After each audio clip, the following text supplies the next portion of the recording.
विश्वासातील माझे प्रिय बंधू आणि भगिनींनो, आज मी तुमच्यासाठी घेऊन आलो आहे देवाचे पवित्र वचन, स्तोत्र संहिता याचा पहिला अध्याय. माझं नाव नवीन शेखर आहे. मी तुमच्याबरोबर भारत या देशातून बोलत आहे. महाराष्ट्र राज्य, जिल्हा कोल्हापूर या ठिकाणाहून मी तुमच्याशी बोलत आहे. स्तोत्र संहिता याचा पहिला अध्याय शीर्षक नीतिमान आणि अनीतिमान असे दोन व्यक्ती याबद्दल परमेश्वराचं वचन बोलत आहे. जो पुरुष दुर्जनाच्या मसलतीने चालत नाही, पापी जनांच्या मार्गात उभा राहत नाही आणि निंदकांच्या बैठकीत बसत नाही, तर परमेश्वराच्या नियमशास्त्रात रमतो, त्याच्या नियमशास्त्राचे रात्रंदिवस मनन करतो, तो धन्य.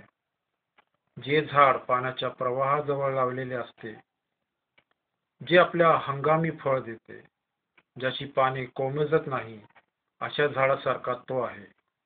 आणि जे काही तो हाती घेतो ते सिद्धीस जाते. दुर्जन तसे नाही, ते वाऱ्याने उडून जाणाऱ्या भोस्यासारखे आहेत. यामुळे दुर्जन न्यायसमयी टिकणार नाही. पापी जन नीतिमानांच्या मंडळीत उभे राहायचे नाही, कारण नीतिमानांचा मार्ग परमेश्वराला माहीत असतो, पण दुर्जनांचा मार्ग नष्ट होतो. परमेश्वर या वाचलेल्या वचनांवर आशीर्वाद देऊ आणि परमेश्वर आज विशेष करून तुम्हाला आशीर्वाद देऊ.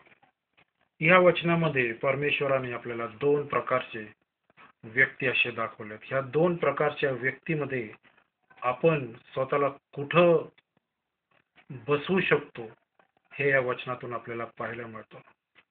दुर्जन, जो पुरुष दुर्जनाच्या मसलतीने चालत नाही, पापी जणांच्या मार्गात उभा राहत नाही. जो पुरुष म्हणजे कुठलाही पुरुष, जर तो ख्रिस्ती असो किंवा तो विधर्मी असो.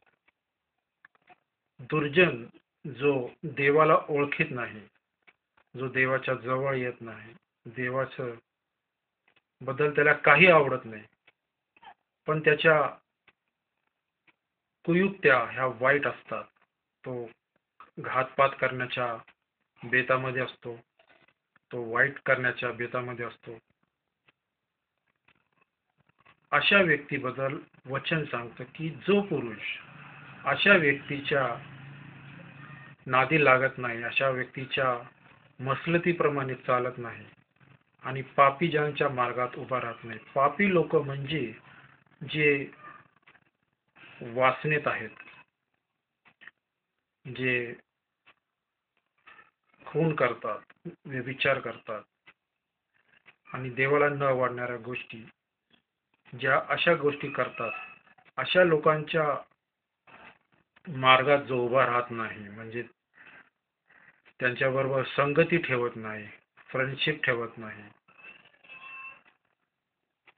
मादक पदार्थांनी जे भरलेले असतात, अशा लोकांच्या फ्रेंड सर्कलमध्ये, अशा लोकांच्या ह्याच्यामध्ये जो व्यक्ती उभा राहत नाही आणि निंदकाच्या म्हणजे चहाडी करणाऱ्या, मस्करी मध्ये बोलणारे, अशा लोकांच्या बैठकीत जो बसत नाही, जे लोक टवळक्या करतात, विनाकारण लोकांच्या खिल्ल्या उडवतात आणि चिडवतात, वेगवेगळे घाणेरडे इशारे करतात, घाणेरड्या गोष्टी बोलतात, अशा दुर्जन व्यक्तीच्या नादी जो पुरुष लागत नाही, तो पुरुष धन्य, असं परमेश्वराचं वचन सांगतं.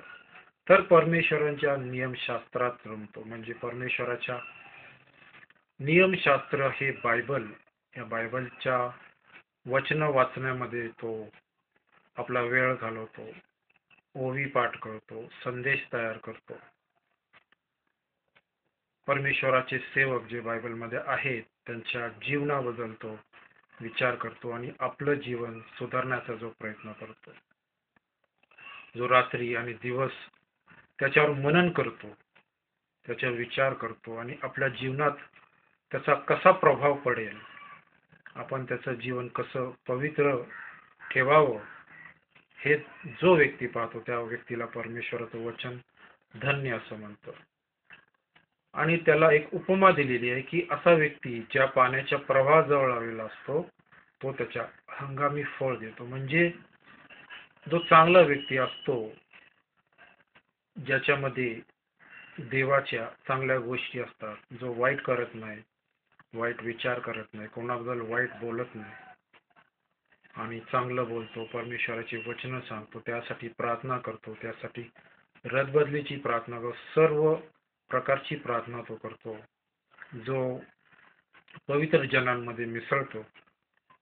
तो कसा आहे परमेश्वराच्या वचनाप्रमाणे तो त्याचे हंगामी फळ देतो, ज्याची पानं कोमजत नाही, अशा झाडासारखा तो व्यक्ती आहे असं परमेश्वराचं वचन सांगते. आणि जे काही तो हाती घेतो तो सिद्धी जाते.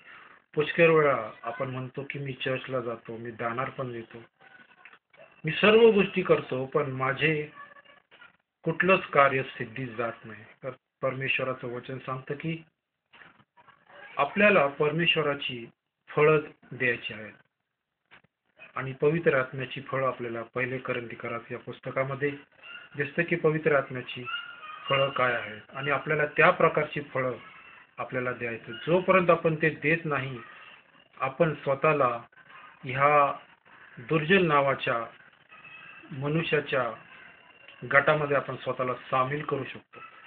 कारण आपल्यामध्ये काहीतरी उणीवता आहे, काहीतरी आपल्यामध्ये अडत आहे. नकळत आपल्या तोंडून काहीतरी असे शब्द निघतात की समोरच्याला ते दुखवला जातात, समोरचा तो दुःखी होतो, त्याला लागतं, तो रडतो आणि तो आपल्या समोरून निघून जातो. आपण काही काळाने ते विसरून जातो, पण त्या बोललेल्या शब्दामुळे तो माणूस जो देवाकडे येणार असतो आपल्याद्वारे, पण तो येऊ शकत नाही, तो निघून जातो. म्हणून आपले मार्ग, आपली पाप परमेश्वरासमोर आणि आपल्यासमोर एक आडभिंतीप्रमाणे असतात आणि म्हणून आपली जे काही आपण काम हाती घेतो ते सिद्धीत जात नाही. पण जो देवाचा माणूस असतो, जो चांगल्या माणसाप्रमाणे वागतो, जे काही तो हाती घेतो देवाच्या नावाने ते सिद्धी जाते. पण दुर्जन लोक त्यांचं ते वाराने उडून जाणाऱ्या भुशासारखे असतात, त्यांच्यामध्ये सगळ्या वाईटच गोष्टी असतात. म्हणून न्याय समय परमेश्वराचा न्यायाचा दिवस येईल, त्यावेळेस असे हे दुर्जन लोक परमेश्वराच्या न्यायासमोर हे लोक टिकणार नाही. आता ते जरी जगाच्या दृष्टीने ते मोठे असतील, गुंड असतील, डॉन असतील आणि सर्व प्रकारच्या वाईट लबाडीने ते बोलतील, ज्याला ते लोक वाईट गोष्टीने ते बोलतात आणि स्वतःला दाखवतात की मी फार शहाणा आहे, माझ्यासारखा दुसरं कोण नाही आणि सगळ्या वाईट लबाडीचा सहारा ते लोक घेतात. असे व्यक्ती परमेश्वराचा दिवस येईल त्यावेळेस ते लोक परमेश्वराच्या न्यायासमोर ते लोक टिकणार नाही. आणि नीतिमान व्यक्ती, जो चांगला व्यक्ती देवाच्या मंडळीत जो असतो, वचन सांगतं की पापी जन नीतिमानांच्या मंडळीत उभा राहू शकत नाही. कारण परमेश्वराला नीतिमानाचा मार्ग माहीत असतो, पण दुर्जनांचा मार्ग नष्ट होतो. नीतिमान जो परमेश्वराच्या आज्ञेप्रमाणे वागतो, जो सत्याने चालतो, ज्याला परमेश्वराचं भय आहे, वचनाचं ज्ञान आहे आणि वचनाचं भय आहे आणि वचनाप्रमाणे चालतो, जो सत्याने वागतो, तो नीतिमान मनुष्य परमेश्वराला माहीत असतो. आणि दुर्जन व्यक्ती जो सर्व जगाच्याच गोष्टी तो करतो, जगातल्याच गोष्टीमध्ये त्याला आवडतं, जगातल्याच फॅशन तो करतो, जगातल्या गोष्टी बघत असतो आणि त्याप्रमाणे वागत असतो, असा व्यक्ती नीतिमानाच्या मंडळीत म्हणजे देवाच्या सेवकांच्या मंडळीत उभा राहू शकत नाही. कारण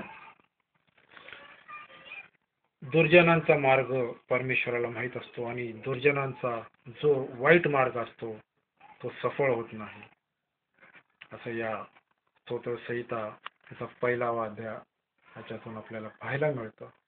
खरोखर परमेश्वर आज त्याच्या वचनातून आपल्याशी बोललेला आहे आणि 2013 या सालात परमेश्वर आपल्याला नीतिमान मनुष्य बनण्यासाठी आपल्याला सहाय्य करेल आणि आपण स्वतः देखील नीतिमान व्यक्ती बनण्याचा प्रयत्न केला पाहिजे. त्या देवदूताप्रमाणे आपण वाट पाहायची नाही. कोणतरी देव पाणी हलवेल आणि मग मी उडी मारेल. कोणतरी मला येईल, बरं करेल आणि मगच मी उभा राहील. आपल्या स्वतःला आपण तयार करायचं आहे. आपण स्वतः प्रयत्न करायचा आहे आणि मग आपण स्वतःला नीतिमान बनवायचं आहे. कोणी आपल्याला येऊन बनवणार नाही. आपल्या स्वतःला आपण तयार करायचं आहे. आपल्या स्वतःला आपण प्रयत्नात ठेवायचं आहे. आपण प्रयत्न करायचा आहे. आणि आतापर्यंत मागील वर्षात ज्या गोष्टी आपण केल्या त्या ह्या नवीन वर्षात करायच्या नाहीत, तर आपल्याला परमेश्वराच्या मार्गाने चालत आहे. परमेश्वर तुम्हाला अधिक अधिक आशीर्वाद देव आणि त्याचं सामर्थ्य देव आणि त्याचा अनुग्रह देव की तो तुम्हाला एक नीतिमान व्यक्ती बनवेल. आमेन.